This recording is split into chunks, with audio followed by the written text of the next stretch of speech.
Hey everyone, welcome to a new episode of Git Good at OpenRCT2. In this episode I will show you a trick which is more commonly known as the green square trick. Here you can see a hardline twisted track. It has this unique element which reverses these trains.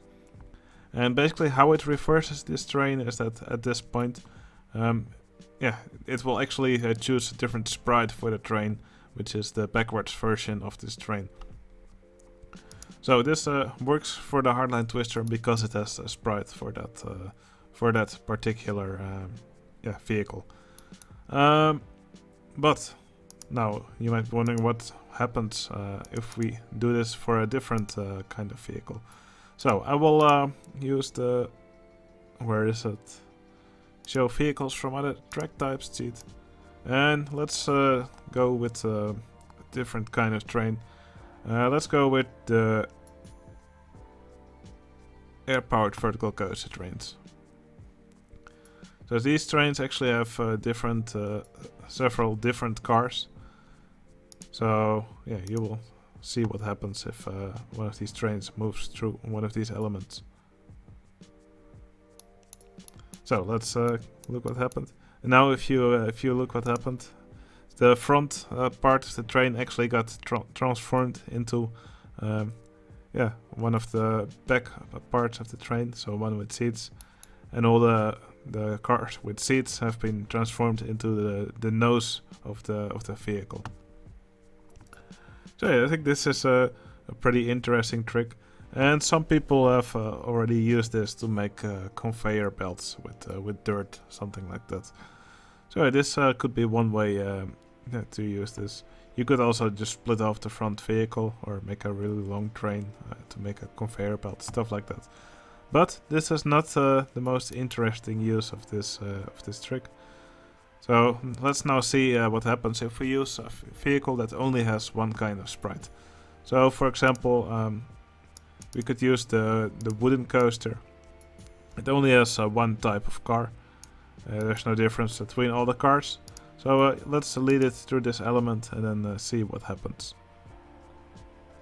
Okay, so here it travels through this element, and now you can see that the coaster cars have been transformed into 4 green squares. So this is where the name comes from, the green square trick. I'll just quickly make the land black here. And I'll hide the coaster type. Allow arbitrary right type changes. I'll just change it into a crooked house quickly. As you can see now, you can see the 4 green squares here. Now, at the end of the track, they reach the lower transfer again, and then they will transform back into their original form. So the coaster cars. Now you could put these green squares and lead them off to an infinite track so that they will forever do their do that part of the track, or you could just simply lead them back to the station like this. How you use them is really up to you. Now you might be wondering how to use these green squares in an interesting way. I have several parks here, and I will just go through all of them one by one. All of these parks have used the green squares trick in some way. Okay, this was the RMC entry from Pave for the ice cream RMC coaster contest. And here you can see some water. And the green squares have actually been used here underwater to represent fish. So it kind of looks now like there's fish swimming around.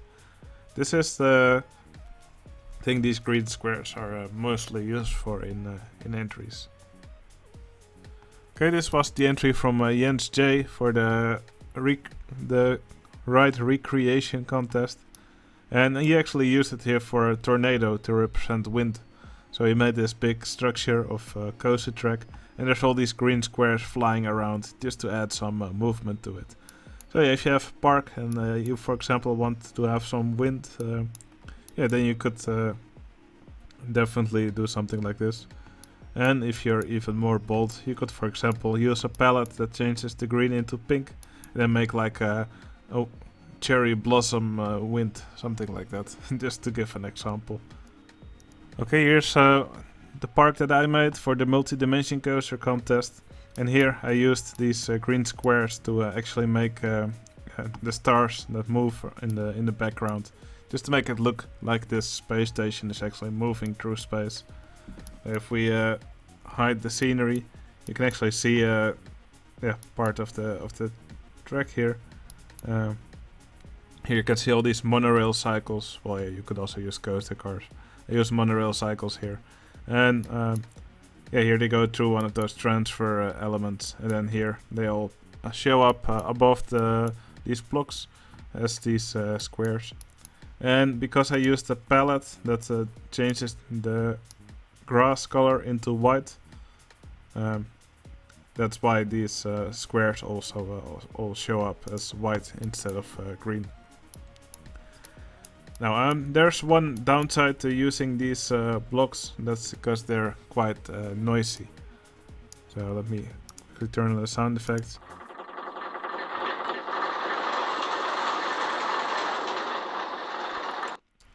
So yeah, these green squares, when they move fast, they will make like a chain lift sound. There's not really much you can do about that. The faster they move, the louder this chain lift sound will be, even if they're not actually on a chain lift. So that's definitely something to take into account. It's best to just have them move slowly, or just accept that they are that they can be pretty noisy. Most people play with sound off anyways, so usually it should not be a big distraction. Okay, and here's another entry that used the green squares trick, and actually also has it also has a palette with the greens changed into white.